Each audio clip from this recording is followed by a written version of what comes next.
porque vuestros pasos están muy lejos de los míos. Escucha bien. Vas a dudar de la palabra que hoy te voy a dar.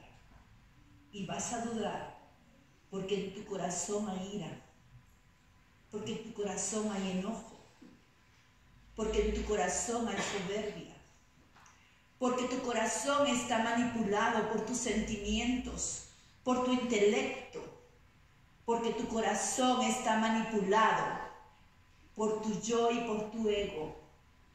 Quieres hacer las cosas a tu conveniencia. Usas mi palabra a tu beneficio. Y solo tú te engañas. No quieres circuncidar tus oídos. No quieres circuncidar tu lengua. No quieres circuncidar tu corazón. Y no quieres circuncidar tus pasos. Quieres seguir siendo arrogante, orgulloso, vanidoso y altivo. ¿Cómo quieres verme? ¿Cómo puedes alabarme con un espíritu de verdad? Si tu corazón es arrogante, si dices que me amas, pero no amas al que tienes a la par. Dices que me amas, pero odias a tu hijo y a tu hija. Dices que me amas y no entiendes porque tienes la cerviz muy dura y no te la circuncidas. ¿Cuánto más vas a esperar? Dice el Señor. No quiero alabanza de hombre. Quiero alabanza de seres que me aman, que me adoran en espíritu y en verdad. Cuando me alabas con tus labios, me alabas como un corazón orgulloso, me alabas como un corazón, dice el Señor, lleno de rencor, lleno de odio aún todavía. ¿Cuánto más vas a esperar para arrepentirte? ¿Cuánto más vas a esperar para pedir perdón? ¿Cuánto más vas a decir que vengan a mí? Porque yo soy. ¿Cuánto más vas a esperar? Tú no eres nada ni nadie. Te lo recuerdo. Mi corazón está triste. El poder de mi Espíritu Santo no bajará mientras no te arrepientas. No me alabes con corazón incircunciso. No abras tu boca para decir blasfemia y mentira. No abras tus ojos para ver lo carnal de tu hermano y no ver lo que yo he sembrado y he puesto en cada uno de vosotros, dice el Señor. No quiero más alabanza de hombre.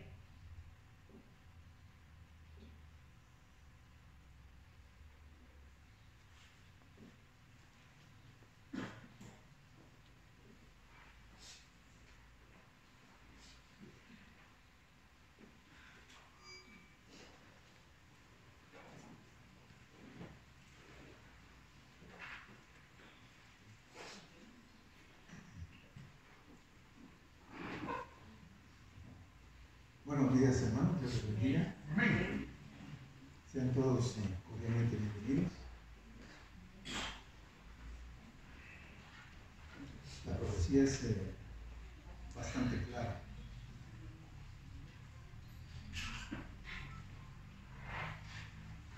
De nosotros depende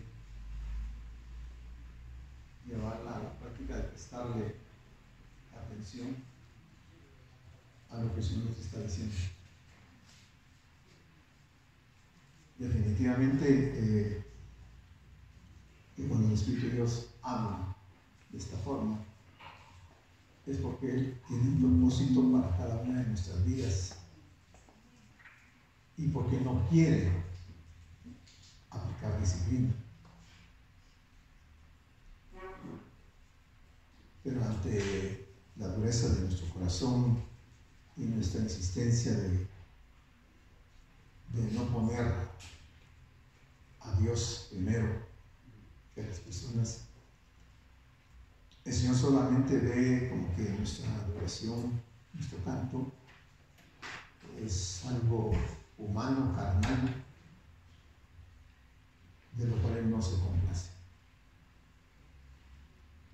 Qué triste es venir a la iglesia y cumplir con un protocolo, con un programa preestablecido y solo hacer las cosas de forma natural, no espiritual. Creo que perdemos nuestro tiempo cuando tomamos esa actitud. No nos aprovecha de nada la presencia de Dios, porque Dios no está complacido con alguno de nosotros. Hoy tuvimos dos noticias sumamente importantes. Yo las tomo así con demasiada importancia. Es lo que siempre he creído y lo que Dios me ha mostrado. Y lo confirma con estas noticias. Una fue la que dio el doctor. Una noticia contundente, una noticia que lo pone a uno preocupado. Preocupado por los acontecimientos que ya nos sobrevienen. Preocupado porque realmente el tiempo se acabó y no estamos preparados para eso. La otra noticia me fue dada por el hermano Jaimito Archila y que coincide, pero 100% con la noticia que nos dio el hermano Reinaldo, y ellos no han platicado de esto. Y me quedo más preocupado yo porque de dos fuentes bien confiables y serias, responsables, se nos está haciendo ver lo delicado del tiempo en que nos encontramos.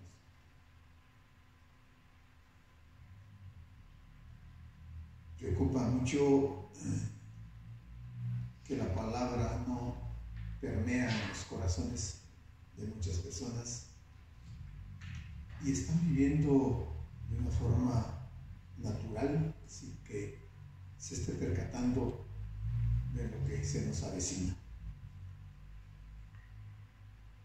Como pastor, ha sido mi deseo de que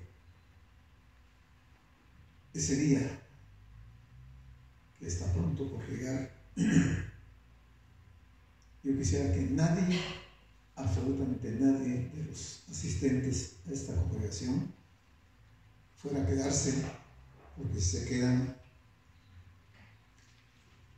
yo en lo poco que puedo entender de la palabra, puedo dimensionar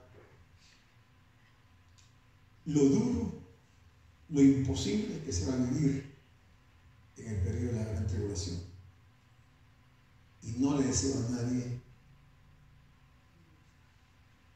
pero ni el más mínimo sentimiento de que se quede.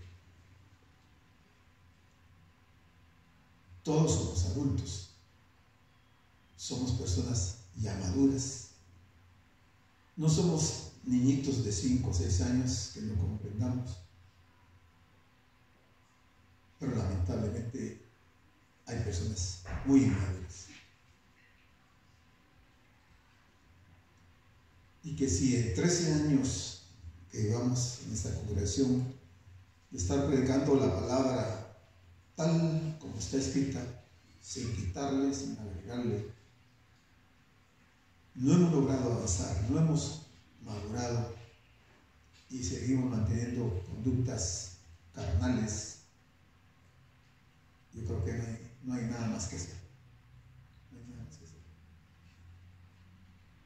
Como pastor, en esos casos me siento frustrado porque veo que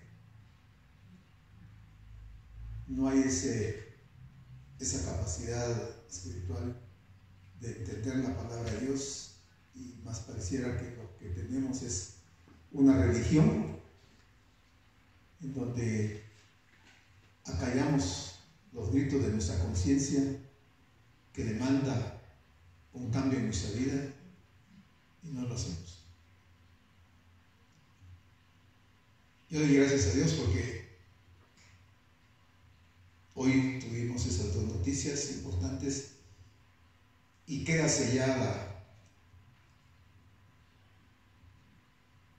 esas noticias como la profecía que hemos recibido.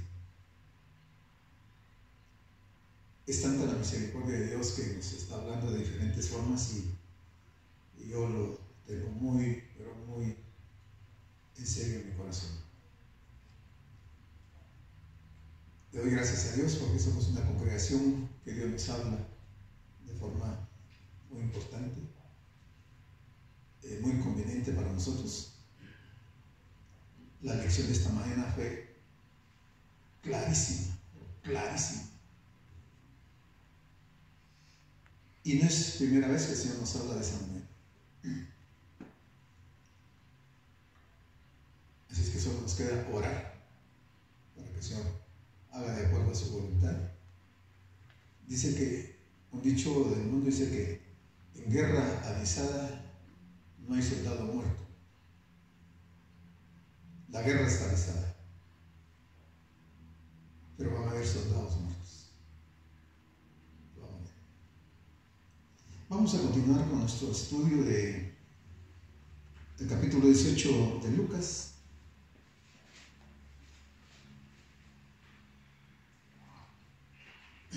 El Señor está a pocos kilómetros de llegar a Jerusalén. Y por tercera y última vez le dice a sus discípulos, les anuncia ese proceso ejecutorio que se va a hacer con él y las consecuencias en la humanidad de Cristo que va a tener. Se los comunica a los discípulos claramente. Los discípulos están con su mente ocupada en cosas terrenales, no logran entender las palabras del Señor, están pensando en cosas de aquel tiempo, del mundo de aquel tiempo, y no están percatándose de la tremenda realidad de un acontecimiento que ha sido trascendental en los tiempos del mundo, porque no ha habido ni habrá otra situación como esta que se está describiendo. Les está recordando por tercera vez, el sufrimiento al que él va a ser sometido.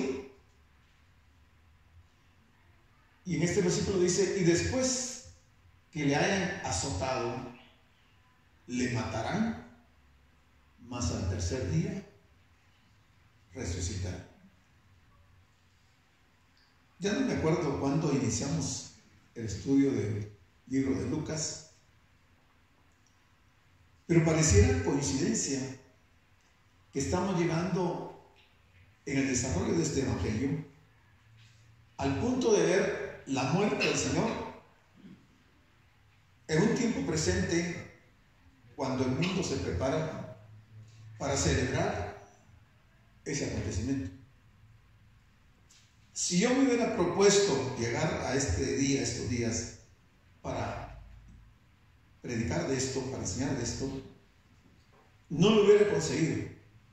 Sin embargo, el Señor nos fue guiando a través del tiempo, y hoy no es coincidencia que el Señor esté hablando de su muerte y de su resurrección. De acuerdo con la Escritura, la fiesta de la Pascua era una de las fiestas más importantes de Israel hasta el día de hoy, la más importante. La fiesta de la Pascua, el Señor ordenó que se celebrara el día 14 de Nisan, Nisan es el primer mes del calendario judío, y en el calendario judío los meses se cuentan del 15 de un mes al 15 del otro mes. Y ese mes de Nisan empezaba el 15 de marzo para terminar el 15 de abril. Quiere decir que cuando el Señor dice que la Pascua se celebre el 14 de Nisan, podemos hacer la cuenta y sería el 29 de marzo que se debía celebrar la Pascua. Y estamos muy cerca de esa fecha. El doctor aclaraba en la mañana y me pareció muy importante la noticia de que las fiestas judías, las fechas que debían celebrarse, no coinciden con el calendario gregoriano y van a coincidir en el año siguiente, en el año 2020, según entendí. O sea que la Pascua del otro año va a ser exactamente en la fecha que el Señor estableció que se celebrara esa fiesta. Todos sabemos que la fiesta de la Pascua se celebraba en ocasión de celebrar la salida de esclavitud del pueblo de Israel de Egipto por más de 400 años. Y el Señor ordena la forma en que se debe de hacer. Y aquí el Señor está llegando justo en ese momento para celebrar Él la Pascua, siendo Él el Cordero a sacrificar, para redimir no solamente a su pueblo de Israel, sino que para redimirnos a nosotros. Pero si el otro año va a coincidir esa fecha con el calendario gregoriano, y los judíos tendrán la oportunidad de celebrar esa fiesta después de más de 2000 años de no hacerlo, ellos no lo pueden hacer si no tienen templo. Quiere decir que la construcción del templo, la reconstrucción del tercer templo, lo tenemos a la vuelta de la esquina. Y si ese templo se va a reconstruir en el otro año, quiere decir que los días están contados para que la iglesia sea arrebatada. Eso debe ser motivo para cada uno de nosotros de dejar nuestra vida presente, nuestros intereses en las cosas de esta vida y volcarnos a la vida espiritual, si es que le creemos a Dios. Si es que le creemos. Porque cada uno puede seguir viviendo su vida como bien le parezca, pero las consecuencias van a ser trágicas. Después que le hayan azotado, le matarán y al tercer día resucitará. En general hablamos de 3 predicciones principales que hizo el Señor en esos días, que comprendían la pasión, la muerte y la resurrección de Cristo. De estas 3 predicciones que hace el Señor, esta es la tercera o última, o sea, el último aviso que está dando el Señor al pueblo de Israel. Ya lo había anunciado una vez, una segunda vez y una tercera vez, tercera y última vez. O sea, si los judíos no entendieron, no comprendieron, no dimensionaron las palabras del Señor, fue porque no les interesó, no le creyeron eso. Y Marcos enumera 7 puntos de esta tercera predicción. Y esos 7 puntos corresponden a, primero, que el Hijo del Hombre será traicionado en manos de los principales sacerdotes y escribas. Ese fue el proceso que se llevó a cabo en ese momento. Primero, Él es traicionado. ¿Cuándo se habla de una traición? ¿O en qué casos cabe una traición?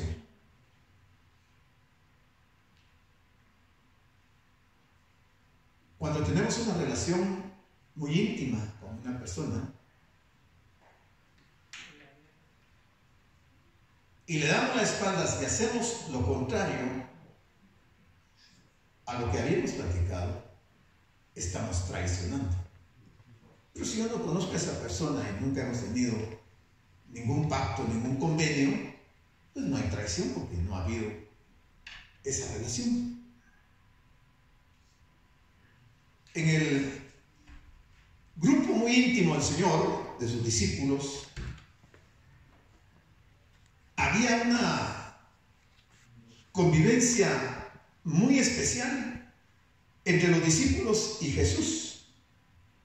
Y el Señor les revela a ellos muchas situaciones de la vida para que se iban a cumplir en ese tiempo, como otras que se iban a cumplir a futuro. Y le revela de tal manera estas noticias importantísimas, profecías importantes,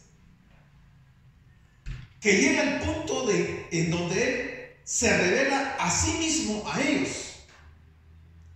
Les abre el entendimiento para que puedan comprender que Él es el Mesías, que Él es el Cristo. Cosa que no lo hizo con los sacerdotes ni con los escribas, pero sí lo hizo en su círculo muy íntimo. Pero ahí lo traicionaron. Y es lo que Marcos señala. El Hijo del Hombre será traicionado en manos de los enemigos del Señor. Porque estos dos grupos se habían dado a la tarea ya de fraguar, de orquestar, de preparar la forma en que iban a asesinar al Señor. Y ahora este discípulo les va a servir en bandeja de plata la vida de nada más ni nada menos que del Hijo de Dios, y lo traiciona. Si el hombre es capaz de traicionar a Dios, imagínense entre nosotros. Si no hubo temor de parte de Judas para traicionar a su maestro, ¿qué valores se podrían esperar de Judas? ¿Quién podría confiarle a Judas cualquier situación si lo más delicado él no lo valoró? Por miserables 30 piezas de plata lo entregó. Eso nos dice Marcos. El segundo punto dice que ellos, o sea, los sacerdotes y escribas, le iban a condenar a la muerte. En tercer punto dice, y le entregarán a los gentiles, siendo que se vivía la dispensación de la ley. Si uno puede darse cuenta que cuando Pedro llega a la casa de Cornelio, le expresa su sentir, su malestar por relacionarse con los gentiles en algo que no puede compararse con esto. Ahora estos grupos lo van a entregar en manos de los gentiles para matarlo. Eso es una tremenda ofensa para Dios. Y serían los gentiles quienes le iban a escarnecer y le iban a escupir.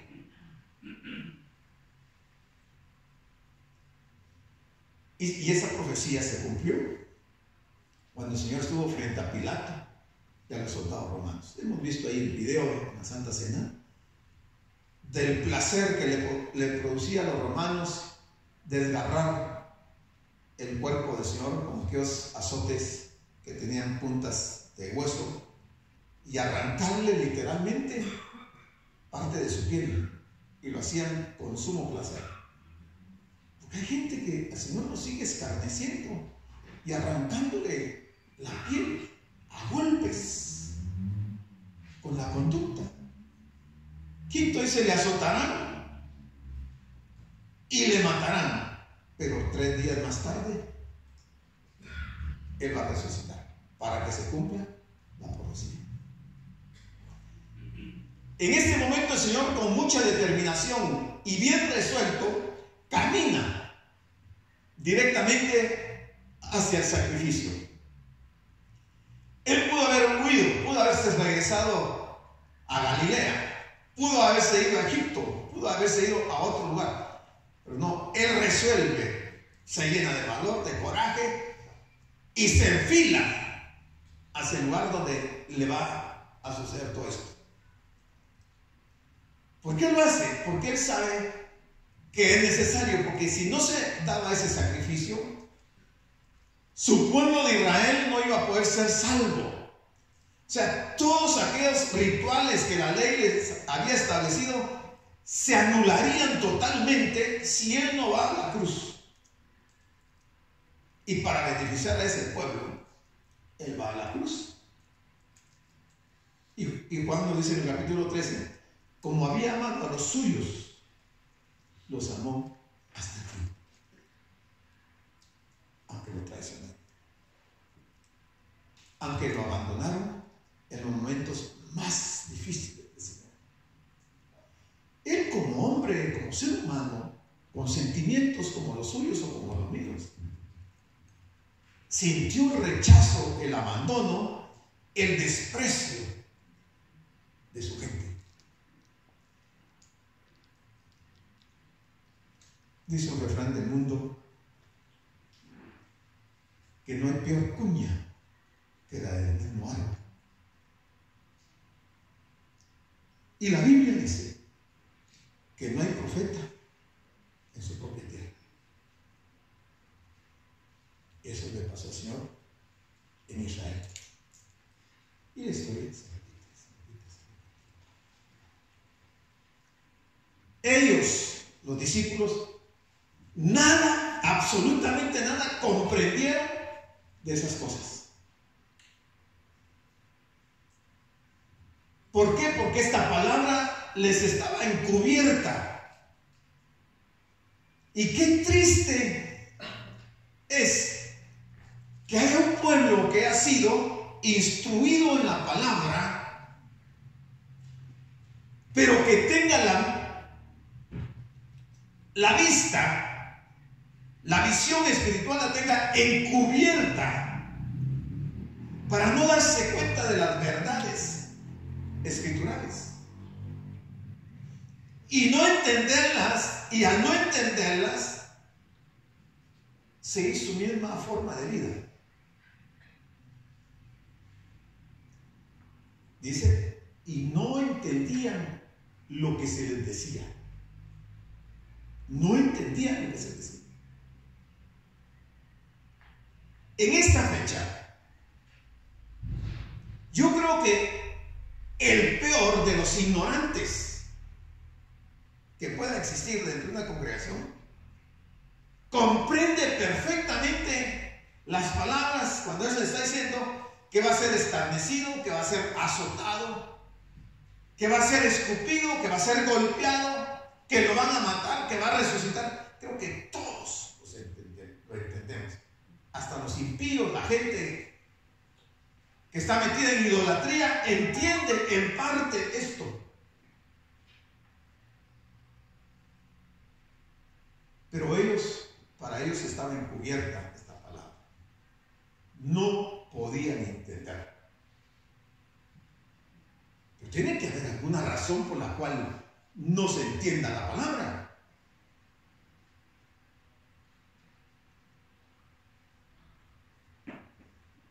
Si los discípulos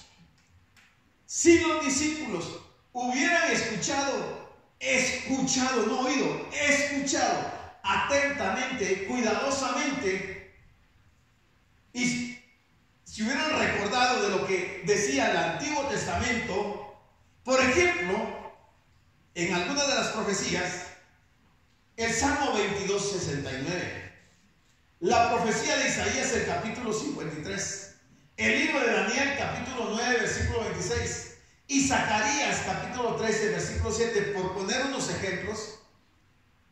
Si los discípulos hubieran reflexionado y hubieran tomado las escrituras y compararlas con las palabras que el Señor les está diciendo, otra cosa hubiera sido. No les interesaba. Entonces hubieran entendido. por lo menos hasta cierto punto.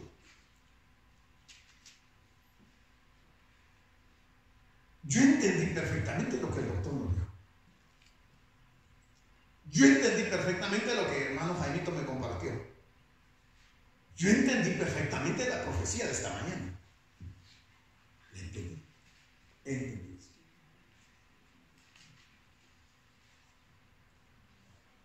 Puedo tener un entendimiento puramente mental, o sea, con el uso de mi razón puedo entenderlo superficialmente. Y entonces eso me hace que me quede en el mismo lugar. O peor aún, si retrocedo más. Pero cuando el atalaya está anunciando que el enemigo se acerca y que vienen situaciones difíciles, yo voy a tomar actitudes diferentes. Me voy a preparar.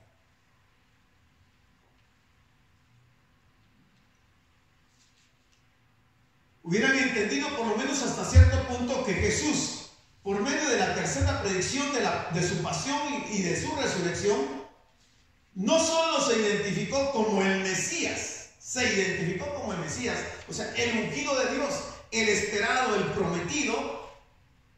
Cada predicción era más explícita que la anterior. La segunda fue más explícita que la primera, la tercera más explícita que la segunda. Esta es la primera mención de que sería entregado a los gentiles. En esta tercera, que sería entregado a los gentiles, Cristo resucitará al tercer día, como lo había prometido. Los discípulos fueron tomados por sorpresa, como algunos de aquí van a ser tomados por sorpresa, lamentablemente, porque oyen la palabra como hoy yo. No les importa en absoluto el cambio de actitud. No les importa. La soberbia, la altanería, la arrogancia hace que a la persona se le nuble la vista del corazón y no percibe. No lo percibe.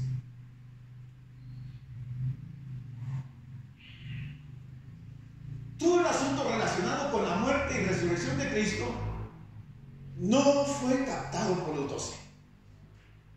La razón pudo haber sido que estaban, una de las razones, en el caso de ellos, de que no captaron, pudo haber sido porque estaban fascinados con otras ideas, estaban fascinados con los milagros que el Señor estaba haciendo, que el Mesías estaba realizando.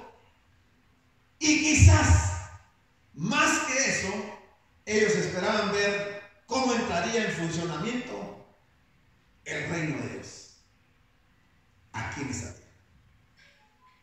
Nunca comprendieron del reino espiritual de Dios. Nunca. Hasta ese momento. Entonces, las palabras dichas por el Señor resonaban en ellos como algo para este mundo. Y se preocuparon por las cosas de este mundo. Al poco tiempo, el Señor iba a estar colgando en la cruz, entregando su espíritu, y los discípulos asombradísimos. Y la gente decía: confío en Dios, que le libre a Dios. Óiganlo, está llamando a Elías. ¿No están entendiendo? La historia se repite.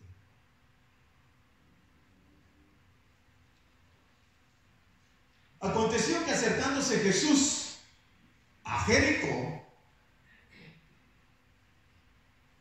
un ciego estaba sentado junto al camino mendigando. Él va caminando ya. Ha pasado por Betfagé, ha pasado por Perea, ahora va a Jerusalén. Pero para llegar a Jerusalén tenía que pasar por Jericó. Y vamos a ver algo importantísimo de Jericó. Usted lo sabe, pero quizás se le ha olvidado, y lo vamos a ver. Y entrando a Jericó, el Señor se encontró a un personaje ciego, un mendigo que estaba ciego. Y el ciego no era sordo. Era ciego, pero no era sordo. Él oyó a la multitud que pasaba y preguntó qué era lo que estaba ocurriendo, qué era aquello. Porque era demasiado el murmullo, eran miles de gentes que seguían al Señor. Y cuando el ciego oye ese murmullo, ese hablar, no cabe duda que donde estaba sentado se paró. Quiso ver, pero no podía. Y alguien ha de haber estado a su lado porque preguntó qué era aquello. La ruta desde Perea a Jerusalén pasaba por esta ciudad. Este es el único relato de una visita, el único relato de una visita de Jesús a Jericó. Vamos a ver por qué Jericó. Al salir, Marcos y Mateo señalan que la curación tuvo lugar cuando Jesús iba dejando Jericó, o sea, estaba saliendo, pero en este caso, él va entrando. Mientras que Lucas dice que fue cuando Jesús iba entrando en ella. Porque hay algunos comentaristas que dicen que hay error en la Biblia. Porque unos hablan del milagro cuando él sale de Jericó y otros hablan del milagro cuando Jesús está entrando. Pero no hay tal error. Marcos y Mateo pudieron estar refiriéndose a la ciudad antigua, amurallada, justo al norte de la ciudad nueva, a la cual pudiera estar refiriéndose Lucas. Las palabras de Lucas pudieran significar también sencillamente que Jesús estaba en los alrededores de Jericó cuando este milagro tuvo lugar. Mateo señala que habían dos ciegos, mientras que Marcos y Lucas se centran en el que tomó la palabra. Habían dos, pero no los dos gritaron, sino que uno de los dos. Y le dijeron, cuando él pregunta, este ciego pregunta, ¿qué era lo que estaba pasando? Le dijeron que pasaba Jesús Nazareno. La Biblia no ahonda, no dice en qué momento este ciego había quedado ciego. Si había nacido así ciego o en el correr de su vida quedó ciego. Pero a mí me parece que ese hombre ciego no siempre fue ciego y estuvo muchas veces en el templo. Y había sido instruido en la palabra de Dios. Pero por circunstancias de la vida, por su forma de ser, de vivir, le llegó la ceguera. Y eso lo llevó a ser un mendigo. Pero aquella palabra nunca se le borró de su mente. Cuando le dicen que pasaba Jesús Nazareno, él tomó de sus archivos internos y trajo a su memoria las palabras de las Escrituras. Y entonces empezó a dar de voces, empezó a gritar. Era su única oportunidad. Después de eso el Señor iba a ser crucificado. Si él no aprovechaba esa oportunidad, hubiera muerto ciego y se hubiera ido al infierno. Pero cuando oye que Jesús pasaba, se puso de pie, empezó a dar voces y decía: Jesús, hijo de David, ten misericordia de mí. ¿Cómo sabía un mendigo, un ciego, que Jesús era de la descendencia de David? destruido. Imposible. Yo no puedo ver a un fulano que ande por ahí en la calle y le grite y le diga: tú eres el hijo del rey Felipe. ¿De dónde? Felipe está en España. Pero usted no sí sabe quién es Jesús. Qué importante es saber quién es Jesús. Jesús, hijo de David, ten misericordia de mí. Sabe su nombre, sabe su procedencia, conoce su genealogía, conoce de sus atributos, conoce de sus promesas, y no tiene empacho en gritarle delante de toda la gente que se acuerde de él. ¿Quién está diciendo cuando le dice: ten misericordia de mí?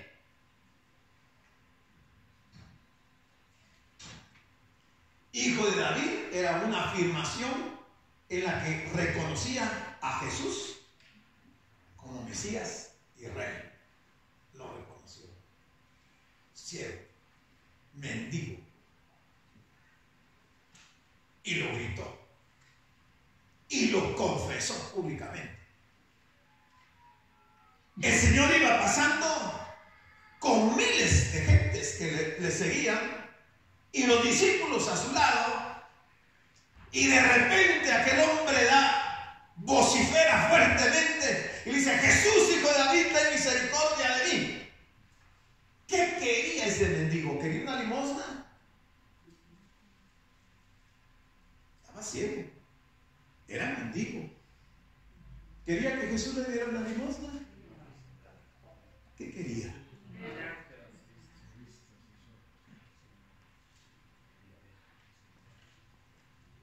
Más que abrir sus ojos físicos, él quería que le abriera sus ojos espirituales. Es preferible ser ciego físicamente, pero tener vista espiritual. Porque el ciego físico se morirá sin ver esas cosas del mundo, pero el espiritual no va a ver las cosas de este mundo, sino va a ver las cosas del otro mundo, las cosas eternas, las que verdaderamente tienen valor. Esto de aquí no tiene ningún valor. Si tienen valor, es un valor insignificante, pero las cosas de Dios tienen demasiado valor como para no verlas. Entonces podemos pensar que en las congregaciones hay ciegos físicos, pero también ciegos espirituales, que ni ven las cosas del mundo ni ven las cosas eternas. Están ciegos, absolutamente ciegos. Pero pueden haber dentro de las congregaciones ciegos físicos, pero con vista espiritual. Y saben que al pasar Jesús, pueden levantarse de la posición de miseria en que se encuentran y clamarle a Él y pedirle: Señor Jesús, ten misericordia de mí. Jesús ya sabía lo que deseaba Bartimeo, él ya lo sabía, pero quiere que Él lo pida. Los que iban delante le reprendían para que callase, pero él clamaba mucho más. Mucha gente nos quiere acallar. Hermanos, usted grita mucho, usted no me gusta su forma de ser.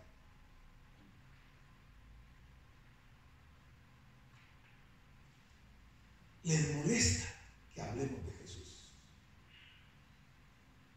Les cae mal, les choca si se habla de Jesús. Quieren que se hable de las cosas del mundo, de sus negocios, de su dinero, de su fama, de su poder, de su casa, de su carro, de las cosas del día a día. No les interesa hablar de Jesús.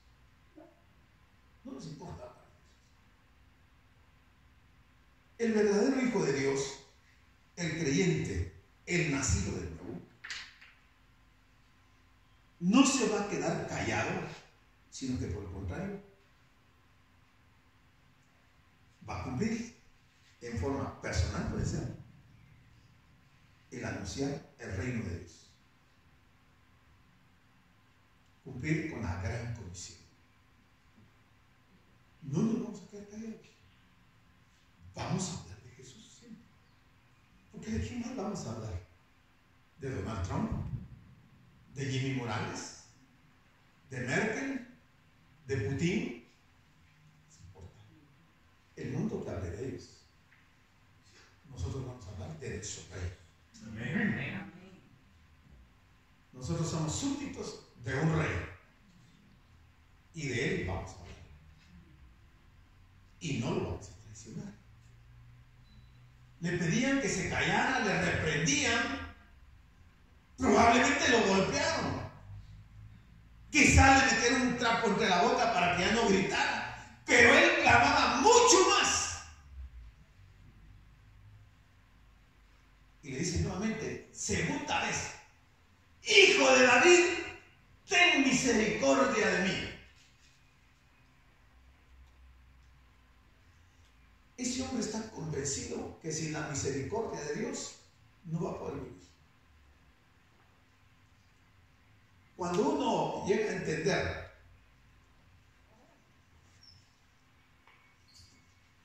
que la misericordia de Dios es importante, más que la misma vida, entonces vamos a clamar al Hijo de David.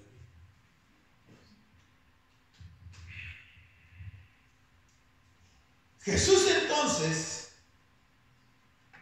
lo oyó los gritos de aquel hombre, vio cómo los discípulos se abalanzaron sobre él y le estaban presionando y reprendiéndolo para que se callara.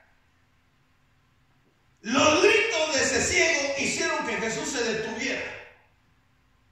Se detuvo entonces, dice, y lo mandó a traer a su presencia. ¡Qué privilegio! De un mendigo, de un miserable hombre ciego, haber estado en la misma presencia del Hijo de Dios. ¿No le gustaría a usted estar en la presencia de Dios? ¿Qué otra cosa puede sustituir la presencia de Dios? Dígame.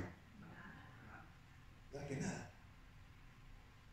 Sin embargo, miren cuántas sillas vacías. No hablo mal de los que están enfermos o que tienen alguna necesidad y no pueden llegar. Pero hay gente que podía haber estado aquí y no está. No está. No le interesa. Quizás andan por la antigua comprando sus turnos. Porque hay ofertas, hay 2 por 1. Lo mandó a traer. Lo trajeron frente a él. Y cuando llegó, le preguntó. Le dijo, ¿qué quieres que te haga? Si usted se le apareció el Señor el día de hoy por la noche, si está en su oración, o de madrugada, y usted le dijera, Señor, ten misericordia de mí, y el Señor llega ahí con usted y le preguntara, ¿qué quieres que te haga? ¿Qué le respondería?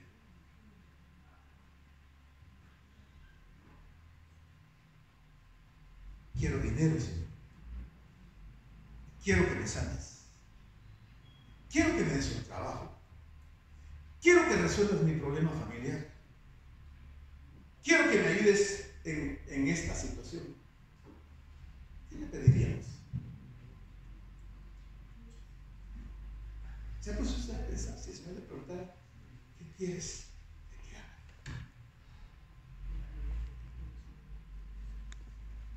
¿Le pediríamos más fe? ¿Le pediríamos misericordia? Al pedirle misericordia estamos reconociendo que somos pecadores, que necesitamos de su perdón. ¿Y qué es más importante? El perdón de Dios, el perdón del Señor, que cualquier cosa del mundo.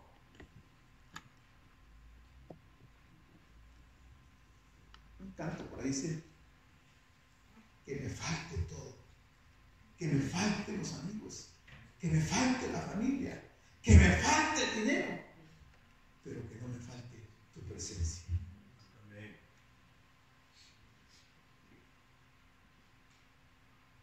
La presencia de Dios. Cuando uno verdaderamente le cree a Dios y se acerca a Él con un corazón sincero, honesto, y uno reconoce su condición de hombre pecador y lo confiesa ahí delante del Señor, y dice: Señor, perdóname porque sé que te he ofendido, sé que he violentado tu palabra. Yo solo quiero que me perdones y me des el don de la vida eterna. Ahí estamos hechos. No hay más que pedir. ¿Qué quieres que te haga?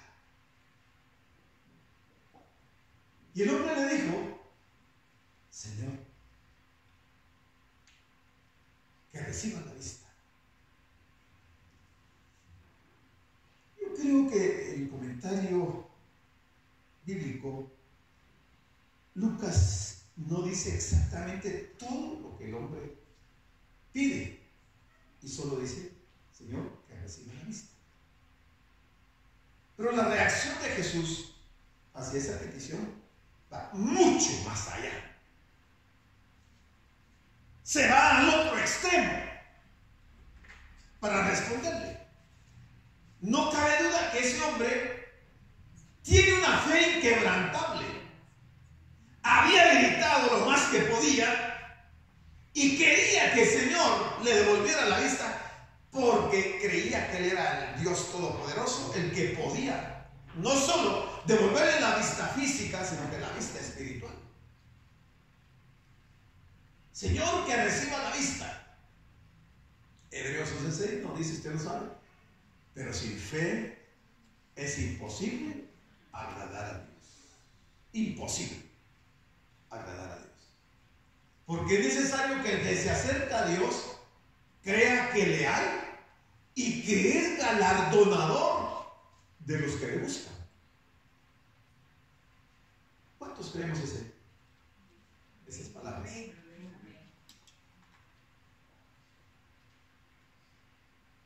Jesús le dijo: recíbela. Tu fe. Tu fe te ha salvado. ¿No dice? Tu fe te ha sanado. La prioridad es lo espiritual. En segundo lugar, lo físico, lo material. Tu fe te ha salvado. La respuesta de Jesús es inmediata, no lo deja para después. Ahí está el hombre parado frente a él. Probablemente cuando llega delante de él es seguro que se ha arrodillado delante de él, porque reconocía que era el Mesías. Jesús le responde.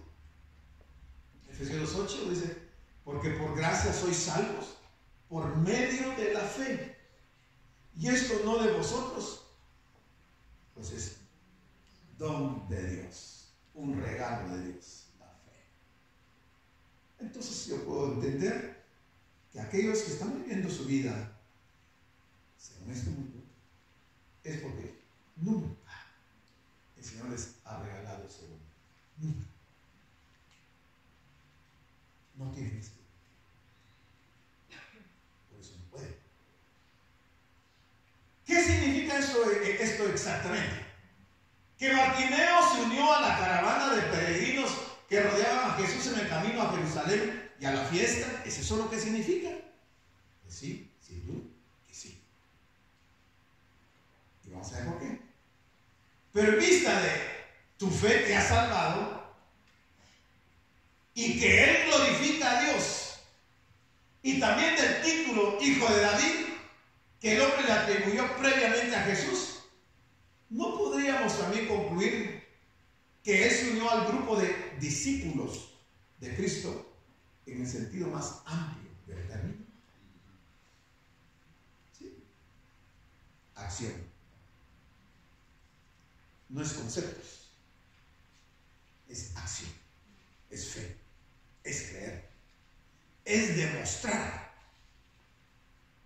que yo le creo al Señor, es cumplir con su palabra. Cuando la palabra no entra aquí, me sale por aquí y no hay efecto, no hay acción. Y eso no lo venden en Walmart, ni en Semáforo, ni en Prisma, ni en la NASA. Eso no tiene precio. Eso es un regalo de Dios. Porque Dios conoce el corazón del hombre. Dios no ve lo externo del hombre, Dios ve el corazón del hombre. Y luego vio y le seguía. Este no hizo como aquellos nueve leprosos que el Señor los sanó y se fueron y se olvidaron del Señor. Este hizo como el leproso samaritano, que cuando se ve sano regresa a adorar al Señor, a darle gracias. Eso hizo este. Le siguió. No fue con su familia, no fue a su antiguo trabajo, no fue con los sacerdotes, no fue al templo, no fue con sus amigos. Le siguió, dice, y además glorificando a Dios. Cuando uno tiene conciencia, reconocimiento de lo que Dios ha hecho en su vida, lo menos que podemos hacer es glorificar a Dios. Lo menos. Dice, y todo el pueblo, eran miles, y todo el pueblo, cuando vio aquello, dio alabanzas a Dios. ¿No era ese el propósito de Dios? ¿No es ese el propósito de Dios hoy para nuestra vida? Miremos qué dice Juan 4:23. Mas la hora viene, y ahora es, cuando los verdaderos adoradores adorarán al Padre. Ahora es. Y eso lo dijo el Señor hace 2000 años. Adorarán al Padre en espíritu y en verdad. ¿Por qué? Porque también el Padre tales adoradores busca que le adoren. Así que cuando venimos acá a la iglesia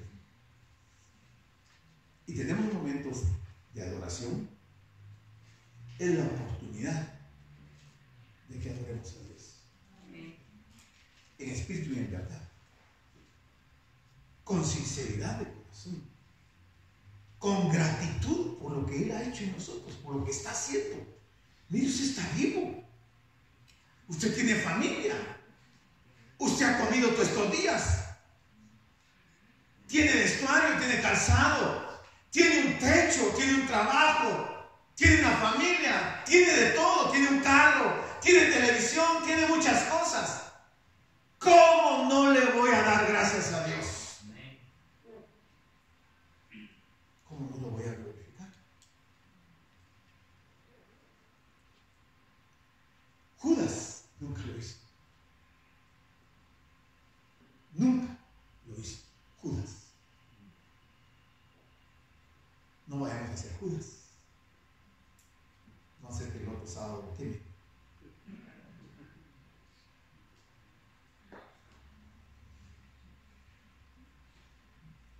Son las 12:10. Ya tenía lista la lección 19. Está de chuparse los dedos la lección 19 y es aquí donde vamos a hablar de aspectos importantes con respecto a Jericó. ¿A usted le gustaría vivir en Jericó el día de hoy? Yo voy a mostrar una foto, como la Jericó moderna tiene de esas cuestiones, ¿cómo se llama? Esos que van en el aire como los teleféricos. Una ciudad muy moderna, se mira muy pujante, muy desarrollada. ¿Le gustaría vivir en una ciudad así? ¿Sí? Claro que sí. Sí le gustaría.